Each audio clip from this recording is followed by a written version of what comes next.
ഞങ്ങൾ സാധാരണ പോകുന്ന വഴിയിൽ നിന്നൊക്കെ കഴിഞ്ഞ വർഷം കാക്കനാട് നിന്നായിരുന്നു. അപ്പം ഇവിടുന്ന് വാങ്ങാറുണ്ട്, തൃപ്പൂണിത്തുറയിൽ വാങ്ങാറുണ്ട്. ഈ വർഷം ഇപ്പം വിലയുടെ കാര്യം കൂടുതലായിരിക്കും, ഇത് എന്തായാലും കൂടുതലായിരിക്കും. ഇപ്പം ഇന്നലെയൊക്കെ നമ്മളൊരു മുഴം മുല്ലപ്പൂ വാങ്ങിച്ചാൽ 100 രൂപയ്ക്കാണ്. അത് പല തോന്നുന്ന വിലയാണെന്ന് തോന്നുന്നു, പക്ഷേ അതേ സമയത്ത് എറണാകുളത്ത് 70 രൂപയാന്ന് കേട്ടു. അപ്പം അത് ആവശ്യം കണ്ടുകൊണ്ട് നമ്മളെ എന്താ പറയുക, അതവർ ചെയ്യും. പിന്നെ ഓണക്കാലത്തല്ല അല്ലേ, വാങ്ങേണ്ടതാണ്. പിന്നെ ഓണക്കാലത്താണല്ലോ ഇവർക്കൊക്കെ കച്ചവടം കിട്ടുള്ളൂ. അപ്പം അങ്ങനെ എല്ലാവർക്കും ജീവിക്കണ്ടേ. ശ്രീമല തമിഴ്നാട്ടിലുണ്ട്. സ്ഥലം ധർമ്മപുരിയാ. നാട്ടിൽ നിന്ന്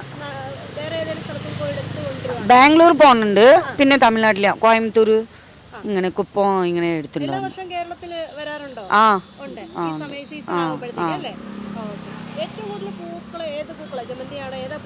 ആ വൈറ്റ് ജമന്തിയ കൂടുതൽ പോണ, മഞ്ഞളും ബെന്നിയ, പിന്നെ കാശ് കൂടുതൽ ചമ്മന്തിയ.